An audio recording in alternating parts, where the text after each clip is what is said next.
Hello children, welcome to another class of computer. Today we will study chapter number 2, types of software. Okay, before moving ahead children, I want to tell you you can see the sentences, some sentences are underlined. You also underline in the same way so that after my video explanation you can go through it so as to have a solid understanding of the chapter. Now let's begin. What is a software now? So what is software children? You know computer has two parts, hardware and software. Hardware is the physical part of the computer and software children is a set of programs. Now program is what?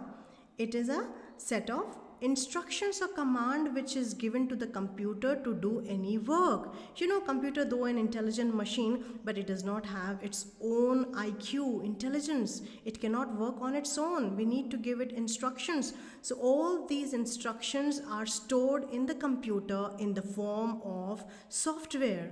So we can say software is the soul of the computer which makes the computer run. Without software, computer hardness is like a car without a driver. It's useless. Okay, so let's define software. Software is the collection of the program that are stored and run on the computer hardware and helps user, that is us, to work on the computer. Now software we cannot touch and see it children. Okay, now we just can see the result of the software on the monitor screen. Now software is of two types children, system software and application software. Okay children, so here is a very good diagrammatic explanation of the types of software is given. So do learn it. Okay. So software is broadly classified into two types, system software and application software. Okay, so first focus on system software, or I'll give you in very short the difference between the two. System software children, it is a main software which helps to run the computer. Without system software, we cannot run the computer. It controls the overall activity of the computer. Okay, it gives the platform for other applications to run. Okay, and what is an application software? Application software children, these have some specific functions only, like for example paint program, you can do only drawing in that. You have word program in which you can make documents only. Okay, and even if you don't have one or any application software then also your computer can run, and these application software need system software as a platform to run. Okay, without system software you cannot run the applications also. Alright, so this is the major difference between the two. Okay, so let's focus on system software, which is of children of two main types. This is operating system, language processor and utility software. So first let's start with operating system. Now what is operating system children? Operating system is the main program which is or we can say the first program that gets loaded in the memory of the computer. This is the program which controls the overall activity of your computer and it is needed to run the computer. Without this program you cannot work on the computer, you cannot run the computer. It is a link between a user, that is us, and the computer. Okay children, and many examples of operating system are there, like here MS-DOS, Windows XP, Windows 7, Windows 8, Unix, Linux, Mac OS, and here we are using the latest version of computer, that is Windows 10. Okay, which is a GUI system, graphical user interface. That means it gives us buttons, it gives us icons, it gives us menus, it gives us windows to work easily on the computer. Okay, now there are many important functions of operating system. Few are displayed here. Let's discuss them. The first one, device management. Operating system manages all the input and output devices like keyboard, mouse, monitor, printer, CPU. Okay, then memory management. Operating system assign memory to various programs. Assign means to give space. Okay, to give space to various program. Memory means space. Okay, so all the programs, where it will be stored, in which part of the storage device it will be stored, all this is done by operating system. Third, runs the software. Operating system runs the application software also. It is a platform where all the apps, like the Word app, presentation, PowerPoint app, Paint app, many other your internet, whatever you're using. Okay, so all these run on this operating system platform. Okay, processor management. It also manages the processor, that is the CPU, and assign duties to it, like take out the printout, do the calculation, okay, process this. Okay, so it gives the instructions to the CPU also to work. Now file management. Now it manages all the files, whatever file we are saving, we are deleting, we are transferring, we are copying, all this, it keeps track of all the files in your computer system. Now security, through password your operating system gives security also to your computer so that no one else can open your computer and misuse it. Okay, so these were the main functions of the operating system, children. Now this is a picture representing operating system, which is managing your apps here, all the hardware devices also, and the hard disk also it is managing, children. Now moving ahead, there are three types of operating system. The first one, single user operating system, where only one user can work at a time, and is used in homes and offices, children. Okay, your Windows 10 is a single user operating system. Okay, now multi-user operating system. Children, here I'll just show you a picture so that you will understand very well through it. Here a server is there. You can see the server. This is the main computer through which many computers are connected through a network, which can be through wires or it can be a wireless network, okay, through Wi-Fi.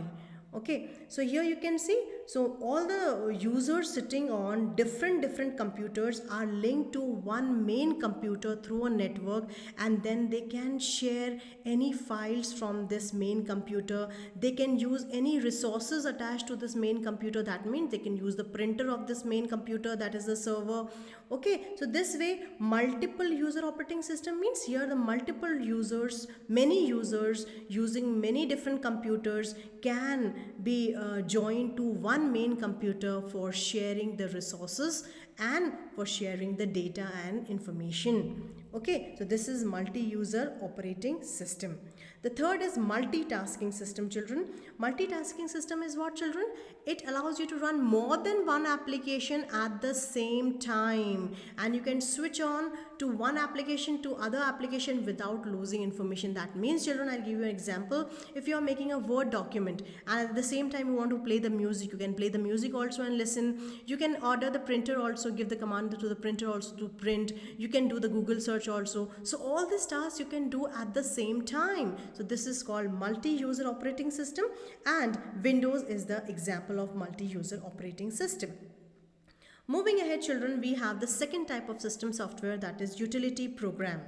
Now utility software, children, what is the main function of this? Why do we need to have this? This is for the maintenance of the computer, for the smooth functioning of the computer, for the better performance of the computer. Okay, of better performance of the computer, its devices and its programs, we need the utility software. There are many types of utility software available in the market. You can buy it from the computer stores, or you can get it free from the internet. Some are available free on the internet also. So let us discuss this utility programs one by one.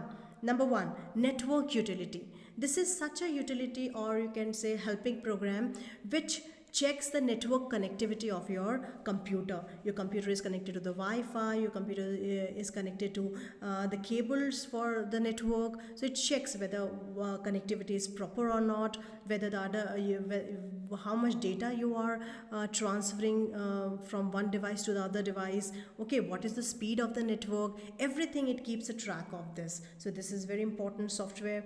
Then file manager utility software, what it helps us to do? It helps us to manage all the files in the computer. It organizes them in such a way that when you want to search for any file, it gives a quick search and quick access to your file stored in the computer.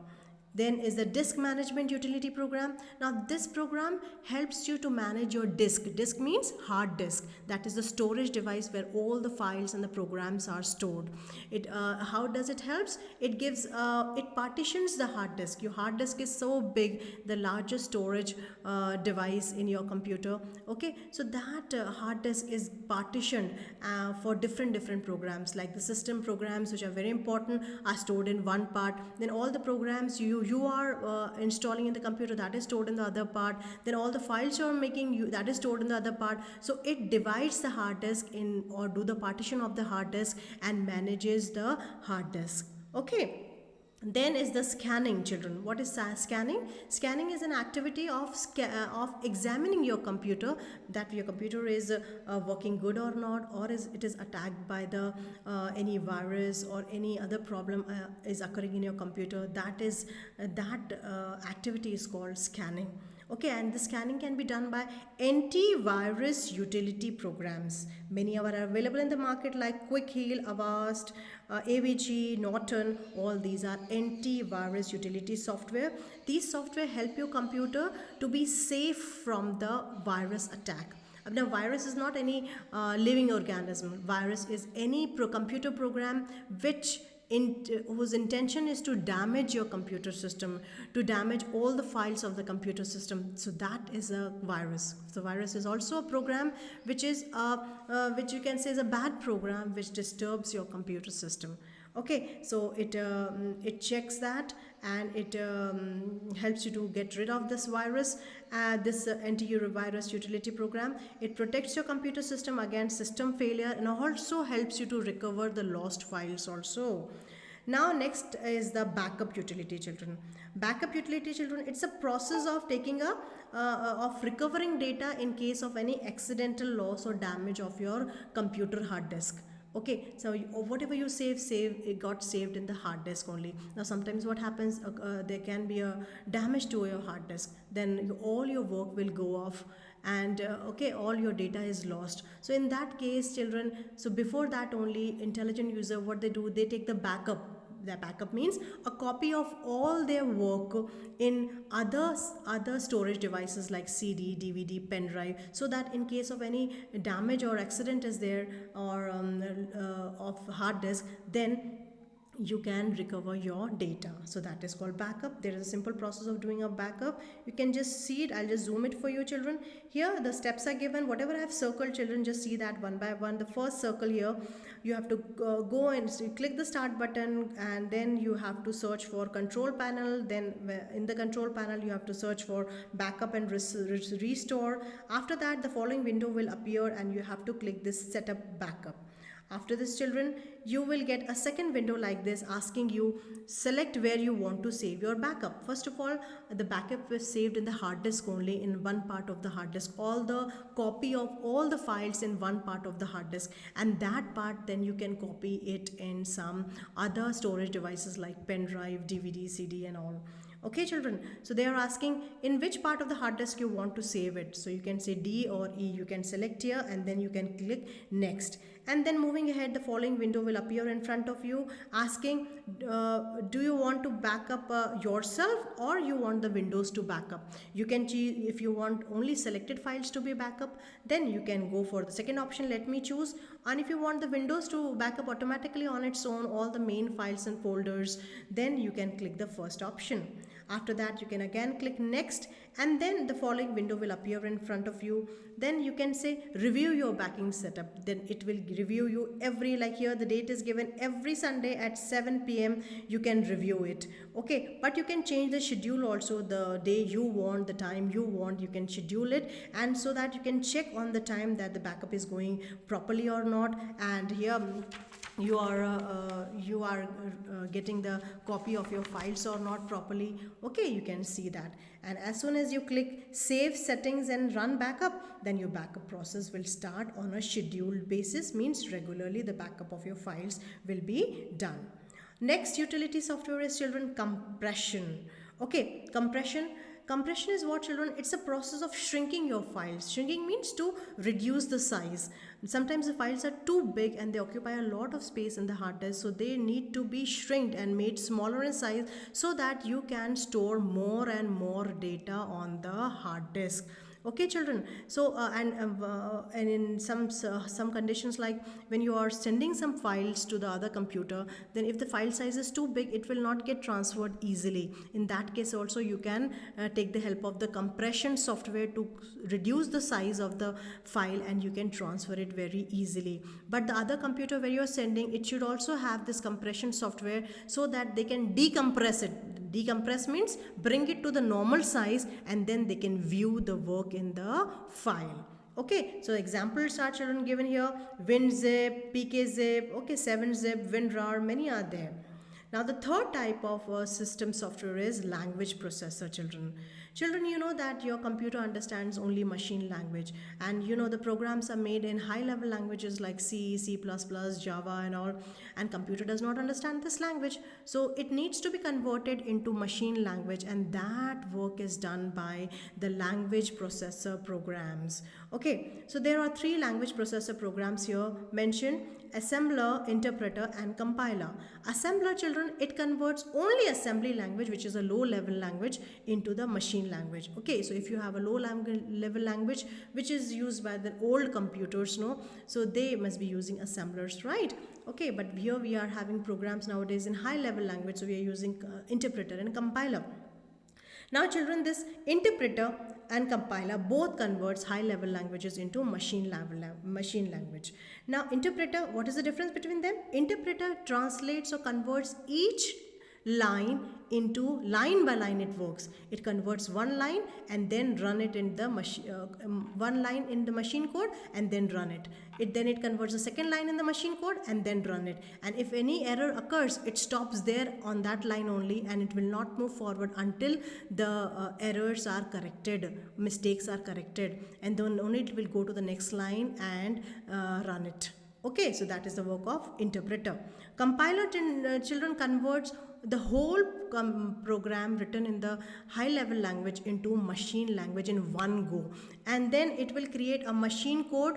Okay, machine code, that is the conversion which is done in the machine code. It will display you that along with the display of all the errors which it found in the program, and when the errors are corrected, then only the program will run on the computer. So children, that was it for your system software. In the next video we will learn about application software. Thank you.